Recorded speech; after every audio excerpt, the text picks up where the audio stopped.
Welcome, everyone.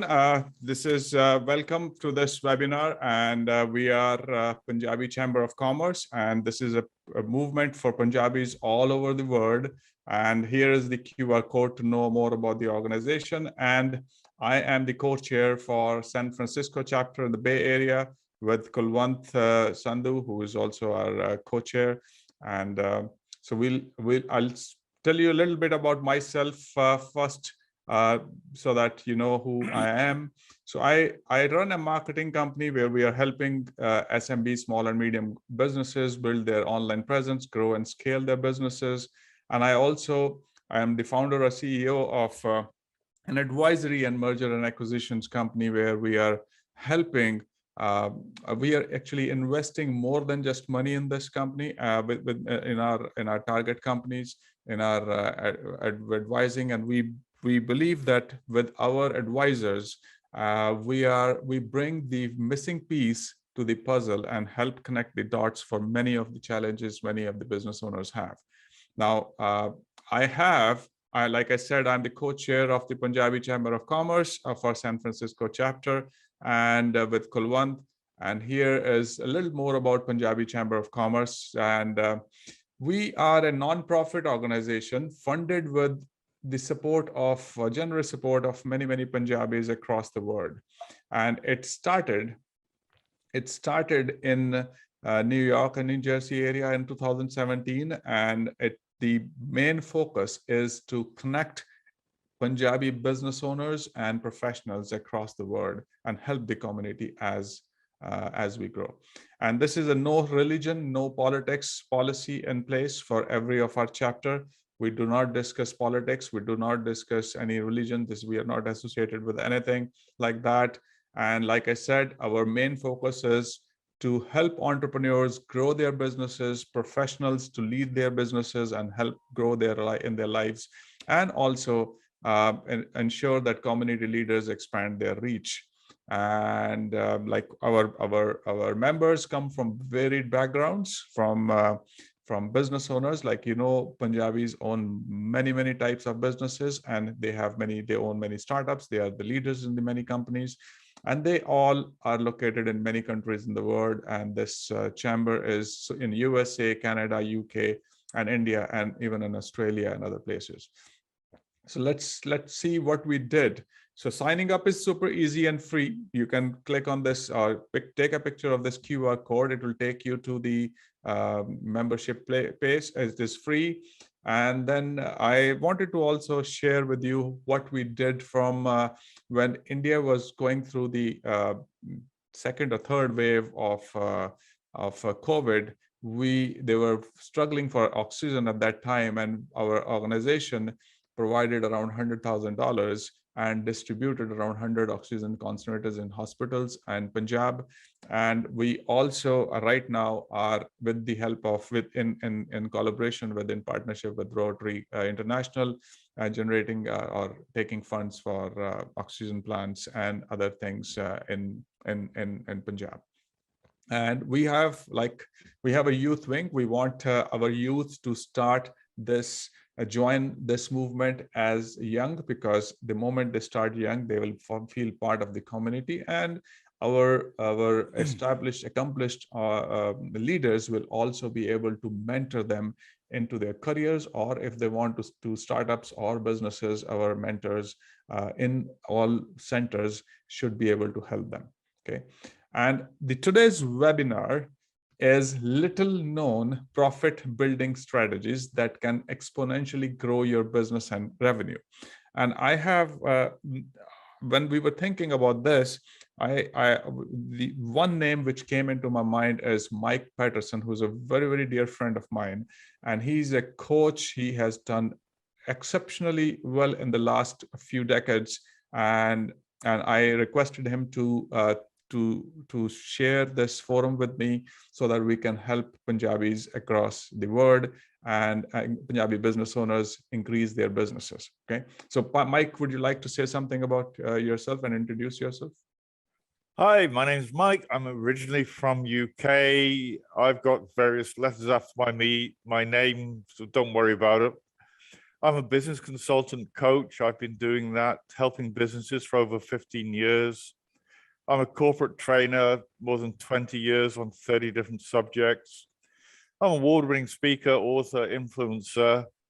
So far, I've worked with over 50,000 individuals and companies in 40 different industries. I'm known as a corporate strategy and business growth expert. So I help businesses 2x to 32x their revenues and profits. Awesome. Right? Awesome. 2x to 32x. I think it'll be a great, and we would like to get some unique strategies from you today, so that we can also see the growth here. So I think the foundational. Let's talk about. Ask Mike about the foundational understanding which is required for little known profit building strategies, rather than just going into strategies. Is that right, Mike? Yeah, absolutely. Most people or most businesses seem to use just, well, first of all, they don't use strategies. They're tactical. Okay. And tactical is very short term. And what we're going to look at now is what most companies talk about is what they do. Okay. And if you go through this, whenever a company or a person says, what do they say, Sandeep? Oh, what, we do this or we do this that. or we do that, right? Yeah, and yeah, go ahead. Yeah, my mind always asks, so what? Whenever you write something, at the end of each sentence, imagine someone's reading it and saying, so what? What does that mean to me? What is any of what you're writing to do with me? Yeah. So you're saying every company, not only the person who is like talking about elevator pitch or anything, every company should have their own elevator pitch, or whenever they're even talking about the company, they should know we do this or that, but we are talking about what does any of this have to do with me, which is a customer, right? This is what you're saying. Right. Click the next line, right? Okay. Because people are saying, how do I benefit? People don't care about you, Sandeep, although you're a very nice guy. People don't care about me. Yeah. They care about themselves. WIIFM. What's in it for me? Yeah. So if a company says, we've been in business for 20 years, okay, so what? What that means is that the company probably has stability, because only one company out of 100 makes it past the 10-year mark. And because they have been there for 20 years, they must be doing something right. So they're probably reliable. But they just make the statement, we've been here for 20 years. And the answer to that is, so what? Yeah. Right? We have to lead people. Yeah, I agree. Right? I agree. And they say, we do this. We supply product X and product Y and service X and service Y.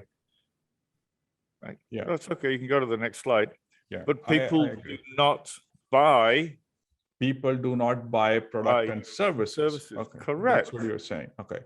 Yeah. And they buy solution and results. Right. And they buy, they're actually buying a feeling. Okay. Right. Because at the end of the day, what psychology says is people want to feel good. Mm-hmm. Right. And they buy for one of two reasons: to move towards or move away from what? Anybody? Yeah.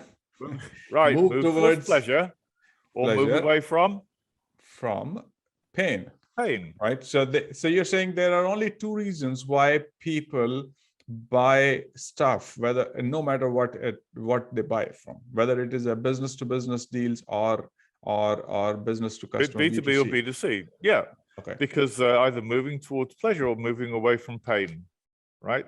Have you heard the story of the man who goes to visit his friend, and they're sitting on the veranda drinking something nice and cool, and at his feet is a friend's dog, and the dog's groaning, oh. He says, "Well, friends, well, what's wrong with the dog?" He says, "Well, he's lying on a nail. Obvious question, why doesn't he move? Well, it's not hurting enough. And our clients are exactly the same. If it's not hurting enough, they're not going to take action. If the pain is not hurting enough, they're just going to accept it and just keep on doing what they're doing. Awesome. And so what do you think is the more motivational, pain or pleasure? Or pleasure. Well, most people I ask actually say pleasure is the more motivational. But what psychologists say is pain is 2.5 times more motivational. People will expend a certain amount of energy to gain something new, but they'll fight to keep what they've already got. Yeah. So pain is a big motivator. We need to point out, this is the pain you have, and I can fix your pain. And that is the foundation you're saying for the profit building strategies, because unless we understand that that portion of it, that foundation of what customers' pain is, we cannot build on those strategies. And okay, so I think the 4 rules of pain and pleasure, according you talked about pain. Would you like to talk about this, or the rules? Like all decisions are made by to, like you said, about to avoid the pain or gain or pleasure. People will do much more to avoid pain. You have already covered that they will be to gain the pleasure. And the third point is perception is reality. So what do you want to say about this? Because sometimes the pain is more important, or the perception of the pain is more important. It's perception, and your perception may deviate from what my perception is. So what my perception of your problem doesn't really matter. I have to know what you are experiencing. It's like empathy. So ideally, I need to find out the questions you are asking to find out what your pain is. So then I can start answering those questions. Okay. Right? And until I understand your pain, I can't really talk to you. And most people are shotgunning, they're spraying the message to everybody, but everybody is not their market. People are shotgunning, they're spraying. Sorry, I was trying to share. Everybody is not them. Okay, you're sharing an echo. Yeah. I shared the link with you for the Facebook. I think we are we're live on Facebook. Maybe you can share that with the others. And I think I've shared it with you, sir. Okay, thank you very much. And Mike can share it. I can share it with my group. And so it is the perception you're saying is more important than actual pain. And then what the fourth one is, let me move this a little bit. Pain and are modulated by time. I have always thought, and I have always looked at how instant gratification is sought by people. And what do you have to say? In many companies, I see the product and services, and those services have maybe 8 to 10 steps, and the customer has to go through many hoops to actually solve their problems. Do you think that's what do you have to say here? Well, if you listen to Jay Abraham, that's one of the things he says, make things easy for people. And I'm a big proponent of what's called the KISS principle. Keep it short and simple. If you're in business, make it easy for the customer, A, to reach you, and B, make it easy for him to buy. If you make it complicated, people now have an 8-second attention span. A goldfish has a 9-second attention span, right? So the average person's got an attention span less than a goldfish, right? I find really horrifying. So if you make buying from you complicated, people are probably just going to give up. Yeah. They're just going to go somewhere where it's easier. Yeah.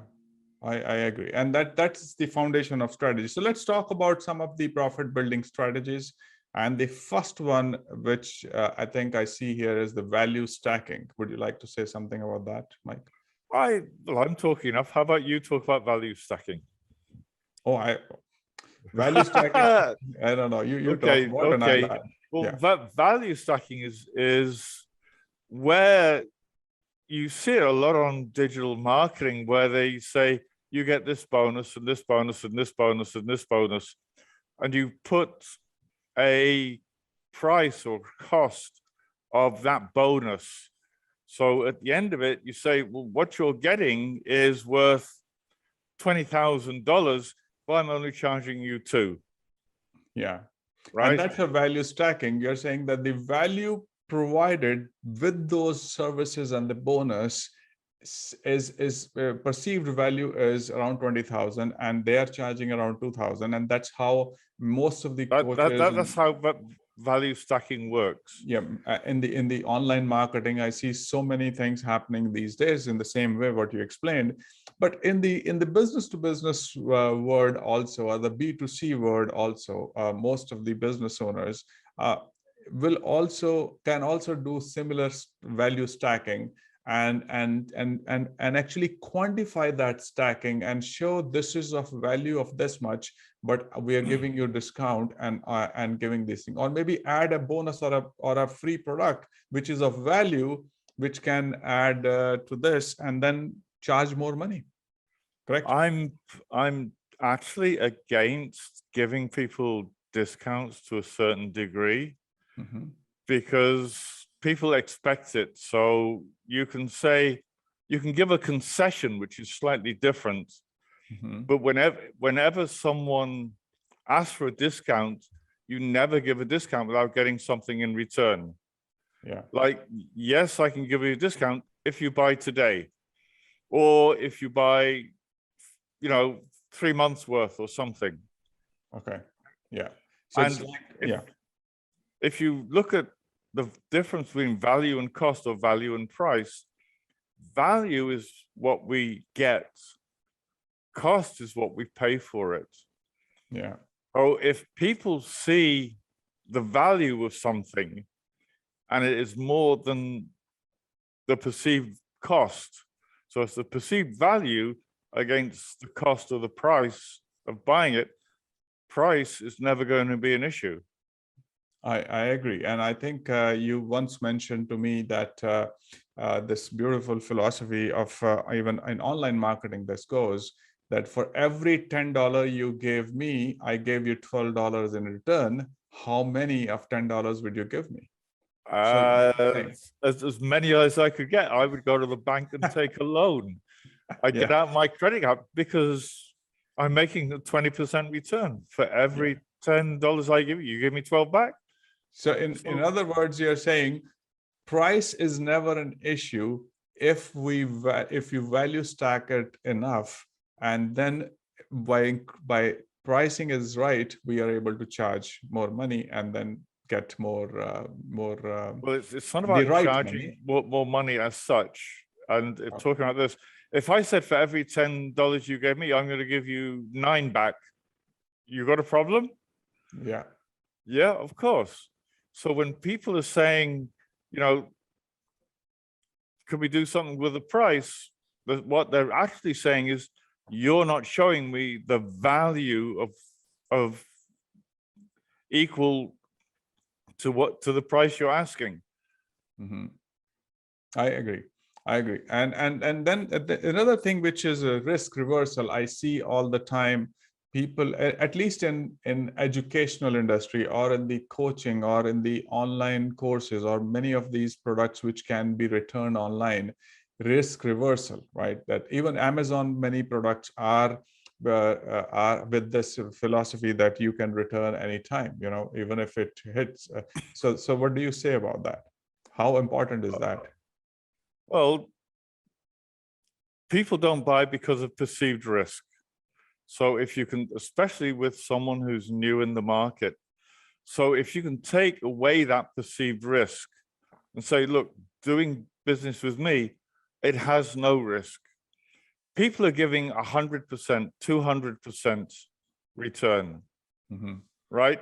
If my product doesn't do what it says, I will give you double, maybe not money, but I will give you double credit or something. Yeah. So that I can spend $100, and if I don't like it, I get $200 worth of value back. Where's the risk? Yeah, definitely. Right? Yeah. So what I've said here is make it so that your clients come out so far ahead dealing with you that they'd be stupid not to do business with you. Yeah, I agree. I think this is a risk reversal is that final step in the game where, like you said, perceived risk. And if we take care of that perceived risk, the chances of the order materializes or the customer becoming a lifelong customer or even an ambassador in the future for us is high. Okay. Yeah, absolutely. Okay, and make your offers irresistible. And that's another topic in itself, how to make an offer irresistible. Here, I think you're just saying this, we have to make it. How we make it, we can cover up maybe next time when you get time. Okay, what I really mean with this is that I get a lot of offers. We all get offers in emails and stuff, which are easily resistible. It takes no effort on my part to say, no, not interested. Yeah. So you should look at whatever you're putting out and make it irresistible. So people look at it and are reaching for their credit card. Right? If they're not doing that, then your offer is resistible. And we need it to be irresistible, not resistible. I agree. And so we talk about profit building strategies 2, which is own the niche. And why do you think that is important? And maybe would you like to say something more about what's your niche and all that? So do you know what your niche is? Okay. I mean, there's so many different, I'll say niches out there. What is your ideal? And who is your ideal market? Yeah. I think we need to identify first what an ideal client or customer is. An ideal client or customer has the problem you solve, is motivated to have it solved, and can afford your price. Can afford your price. That's right. And if it's not those 3 things, they are not your client. Yeah. They're not a potential client. Can I help? I can help people who work in stores. Can I help them? Yes, of course I can. Can they pay me? No, I'm sorry. They're not my market. Yeah. So understanding who's your market and what's your niche is important. And I think when you say niche, you're talking about not the existing niche also. You can even, be creative here and create your own niche within the market from your services and from your offers and from your products. Am I correct? Yeah, the challenge we've got at the moment, everyone is trying to make us into a commodity. A commodity is a liter of milk, a kilo of rice, a pound of potatoes. And that is always comes down to price. So the market is trying to beat us down to be a commodity. And you need to step away and say, I'm not a commodity. What I offer is something totally unique in the market. And most people aren't doing that either. You look at their website, there is no USP, differentiation. They're not saying, this is why you should work with me. They're saying, we give great service and we do this. There's nobody out there going to say, I think you should do business with me because we are really terrible at service. Yeah, I agree.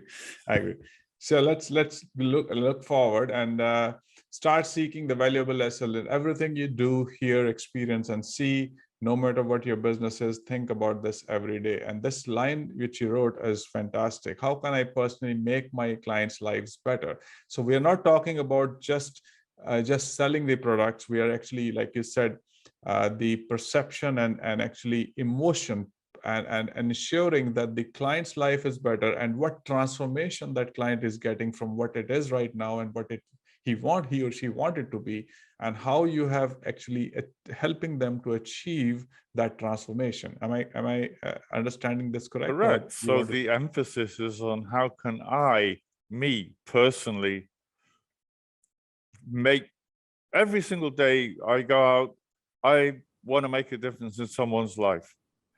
I believe my purpose in life is to make a positive difference with other people. Yeah. So I strive to do that every single day. A lot of businesses, when I talk to them, say, well, why are you in business?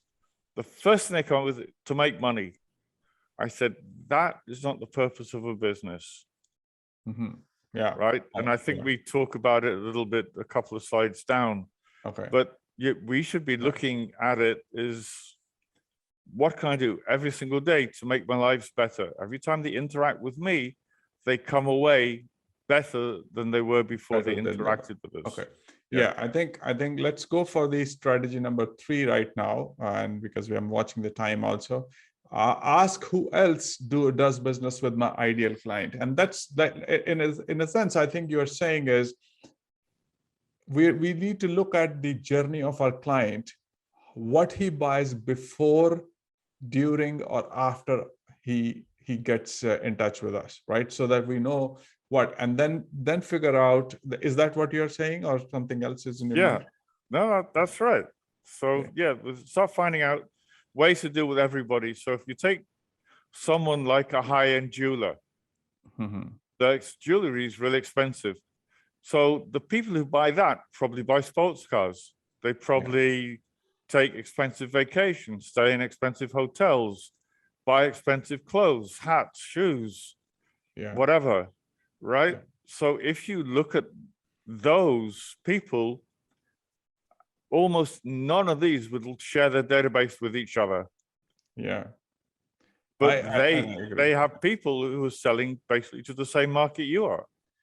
And if we, like you said, database, and in other words, I would say the customer list, their customer list is so underutilized asset of any company. Like you and I are also teaming up to even for doing some acquisitions, and we are also talking about acquisitions when we're talking about customer list as one of the most important assets somebody will have, and that asset is so underutilized in many businesses. We see they are not even leveraging it, or so if you know where your customer is buying before, during, or after, and get hold of those customer lists, or maybe get hold of those joint ventures, I think it can be a great profit generation for every of our business. Am I correct in my understanding, or do you want to say something else here? Yeah. As you said, most of these people look at them as a competition as opposed to a companion. So how can we utilize? We can endorse their products; they can endorse our products. Yeah. If you listen to people who are successful in internet marketing, they say the money's in the list. Every name on your list is worth $1 a month. I remember now what you said is so well, and it happened to me. I bought a new car a few days back, last month, and first time in my life I got a free offer after 15 days, or say, hey, you must be enjoying your car, here's a free offer. Free offer was getting a expensive family portrait from a very high-end photographic studio or something, and family portrait or something, and the picture and the website looked like it's used by some billionaires or somebody. And I said, you know what, it's a straight, because they know somebody who has bought this car may be the right candidate for selling future. So why don't we take picture or family picture for one and give them free, and then maybe make them our customers? So I think this is a great example. Am I correct? Free works. You know, when McDonald's first came out with coffee, right? They hired away one of the CEOs from Starbucks. Mhm. They started, I think, in the US between, say, 7 and 8 a.m. They would say, come into McDonald's for a free coffee. Yeah. What they found was Uh-huh. that for every free coffee, people went in and bought breakfast. So for every free coffee they gave away, I they agree. made $15 profit. I agree. I agree. That's a great, and I think that's why. And just to digress and give one more example, there's another company called Panera Bread and others. Panera Bread is giving us, I think I saw a advertisement saying $9 a month, unlimited coffee you can have in their store. $9 a month, unlimited coffee in their store, and it's a great store, and many places. So Wow. anyway, so and because anybody who spends $9 for a month, he's going to go and fill up his cup most of the time, end up buying other stuff from them. But do you know what Starbucks cost is for a cup of coffee? I don't know. It's 7 cents. Wow. And You'd have to drink a lot of coffee to go through $9 in a month, though. So 7 cents. Yeah, So from a yeah. cost perspective, yes. So I think the essence, the message here, what you're trying to say is the JV and the partnerships are the fastest way to growth and they build the profits, right? Yeah, because these people we're talking about who sell not competitive products have already been in business. So Yeah. utilize their expertise, utilize their lists, Yeah. right? Yeah. So let's move on to the next one, pricing. We talked about value stacking before, but this is different because we are talking about pricing in a different altogether. And then I see many businesses have not looked at their prices for many years, and sometimes they set the price looking at the average market price or listing around the same price, and just look around and say put the same price so that they don't go different. So would you like to say something more about that? And I see some acronyms here. Would you like to talk something about that? One thing that I've just remembered, I've just posted on Facebook. Okay. Okay. Entrepreneurs, I say we have to work backwards. Yeah. Right?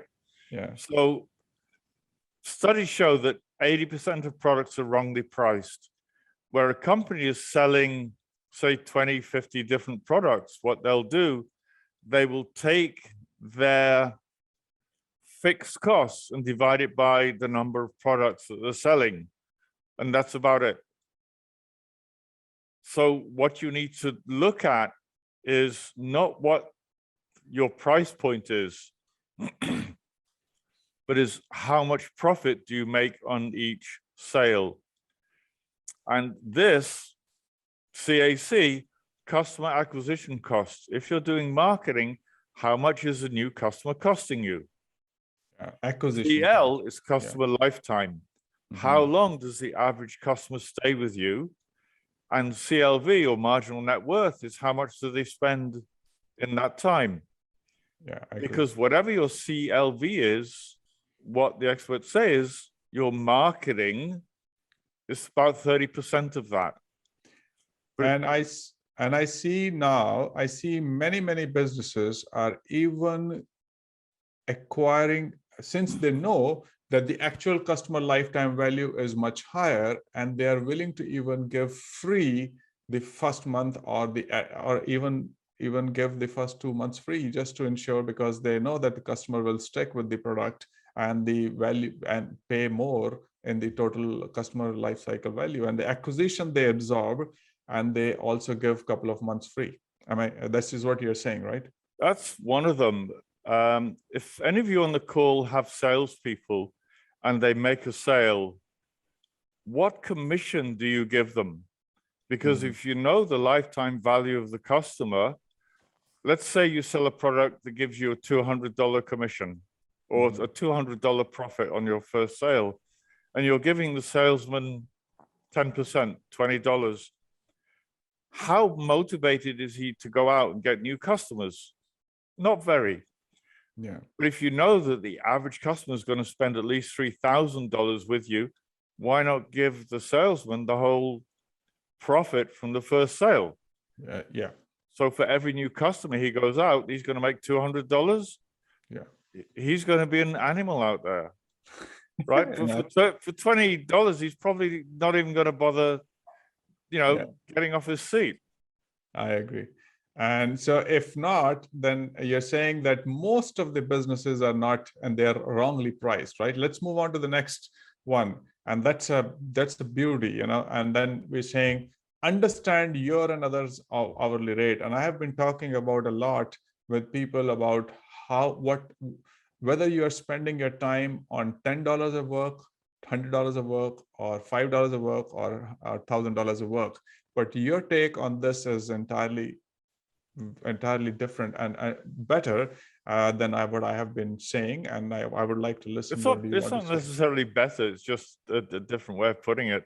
Okay. So if you look at this, what you suggested earlier is anybody who's watching, just take a quick screenshot of this. Yes. But I'll go through it anyway. Yeah. So let's say your income goal is to make 100,000 in a year. You're going to work 20 hours a week, 50 weeks a year. That's 1,000 hours. So you divide your hourly rate by your number of hours. Your hourly rate is 100 an hour. Yeah. So taking the kids to school or picking up from school, doing the washing, picking up the dry cleaning, doing the grocery shopping, it's not 100 an hour job. Yeah. So if during these 20 hours a week, 50 weeks a year, you do 100 per hour work, you make your 100K. And if you don't, you won't. It's that simple. And I think we what we are encouraging people is that this is a topic in itself, and I would request for your time in the future to go deep into it. But what we are saying is, in every business there are so many $5 or $10 or $20 job, not only kids dropping kids and all that, but also within the business there are many jobs which could have been done by somebody else. And I see many business owners, many entrepreneurs spending 100% of the juices of their day doing that day-to-day kind of work, which is only giving them $10 a job, but rather than working on something which their actual value is. Okay. Yeah, the entrepreneurs seem to think that they're saving money by doing everything. But when you use this principle, actually they're losing money hand over fist. Yeah, I agree. They should be outsourcing those things to somebody with a lower hourly rate. Yeah. So the sixth and the strategy is Parthenon strategy. Parthenon, like the Parthenon in Greece. Thank you very much. It's been there for thousands of years. There you are. There's the Parthenon.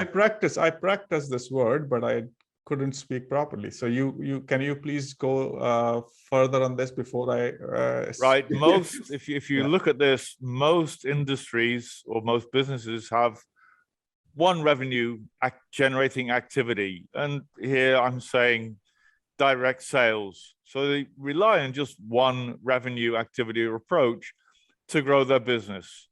Yeah. Right. Yeah. So this J. Ram calls it diving board philosophy.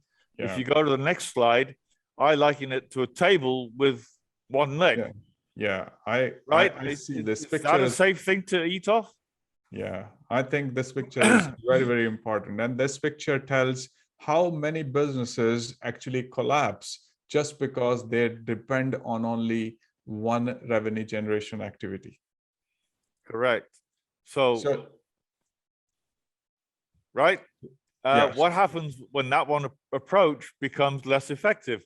Yeah. When COVID hit, the market collapsed, and so many companies went under because of that, just that one thing, one revenue stream. That's it. Yeah. So with only one stream, what happens if you want to increase your growth by 20%? You're going to need 20% more effort, 20% more staff, 20% more money, and 20% more advertising, which is right. It is just a way of saying it can be even more than that. You're just saying 20% growth is for maybe you need to put 50% more effort, but this is probably we need to get at least this much of an effort, right? But the point, but here is just a 20% increase in revenue will Okay, with one, right? So It doesn't matter. But what I'm saying here is, if you look at it, just a 20% gradual increase in revenue, consistent, it will double your revenue in 3.6 years. 4x at 7.2, 8x at 10.8, 16x in 14.4 years, 32x in 18 years. If you're going to be in business for the next 20 years, why not make 32 times more money than you are now? Yeah, definitely. And that's a possibility only if we move on and add more revenue generating activities. Correct? That's what you're saying. Correct. So this table looks a lot more solid than the one-legged version that we showed you before. Yeah. Right. And yeah. So go ahead. Okay. So click. Is it? So with there's a slide missing, but never mind. Okay. The slide shows 10 different revenue streams or 10 different revenue activities. Mm-hmm. And if each of those activities has 2 different revenue streams, you're only going to need a 1% increase on each revenue stream to get your 20% growth. Yeah. So what would be easier? What is like easier? This one revenue stream, 20%, or have 10 each with 2 streams and increase each one 1%. And I think it is more predictable and sustainable also, like you're saying, to have multiple or 10-legged table or 10 revenue streams rather than 10, having 20, 30, because then you're basically economy proof, because it doesn't matter what the economy does. You've got money coming in or revenue coming in from so many different avenues that if one collapses, it doesn't matter, because you've got 30 streams, each with 2, you've got 60 revenue streams. Yeah. And if one collapses, so what? It doesn't matter. And I agree. And I think with what you're saying is with COVID, we have seen 50% of the businesses in the United States and across the world were impacted. And we saw how the world is changing. Like I help the small and medium businesses across all the time, and we see their online presence is needed. It was needed before also, but right now, if you see that this is even needed because most of the businesses are online and the customers have moved online. So if you are not online and if you're not changing with the flow, with the changes in the market and the world, there is nothing. This is going to be worse. So would you like to say something about world is changing and has changed worse than today? It's not. If you notice, I put a line through. It's changing. It's changed. I talk to business people and they say, well, I hope things are going to get better. I went, oh, really? That's your plan? You hope things are going to get better? Yeah. Right? Click. Yeah, I agree. It is not hope. Assume today is the best things are going to be for the next 5 years, and tomorrow it's going to be worse than today. So what with now? That in mind, what are you going to do now? What worked a few years ago is not longer working, and that's true. And I see that every day here. With that in mind, what's your plan to move forward? Or even, do you have one? Do you have a plan? Or like you said, are you just hoping? Like we always say, hope marketing, and hope marketing to yourself is the worst thing anybody can do. You wake up every day morning hoping that today will be a different thing, if without plan and nothing happens. So you're asking for, do you have anyone? So since we are short of time, Anshu, do you have any questions or anything here? So we have next 15 minutes left. Okay. Do you have any questions? You see any questions anywhere? You can just put your questions in the chat box if you have any. I would request everyone to anybody who has a question to put it into the chat room, and we can Mike can answer that. And also, Mike will always answer that. I have high respect for your, you are a data-driven person, and I have seen how you measure everything and how you provide a basis for whatever, it's very easy to just give examples. It's just very easy to give advice, but you back it up with data. You back it up with so much of your experience. And thank you, Mike, for always being sharing all your knowledge with everyone. And I think these kind of conversations, I would like to have more with you on other platforms. Also, like you and I are also doing some series of our conversations recording and other ways also. If anyone have any question in the future or any regarding this, they can reach out to Mike or me. Take a picture of this, or take your cell phone and connect with us on LinkedIn, or write to me on sandeep@smbcapitalpartners.com. You will find Mike also there, and on our website. But if you send it to me, I can ensure that Mike or I answer your questions. And if you want to, reach out to him as a advisor or as a coach, then also it is possible. You can reach out to him directly or me. Just mention that you watched this seminar so that he takes care of you much better. And we I treat everybody the same, okay? I know. Always look after people. Okay. Thank you very much. And I think it is a great pleasure. And I think we will share this on our LinkedIn and profiles also. And Anshu, I would request you to send the share the recording. Yeah, I'll share the recording with us, both of us, and also utilize the PCC forum to a couple of times post it again, so that people who have not joined, they can do that. Yeah. Okay. Thank you, Mike. And it's a nice That's it. time. No questions? No questions. We don't have questions. Thank you. Okay. Bye.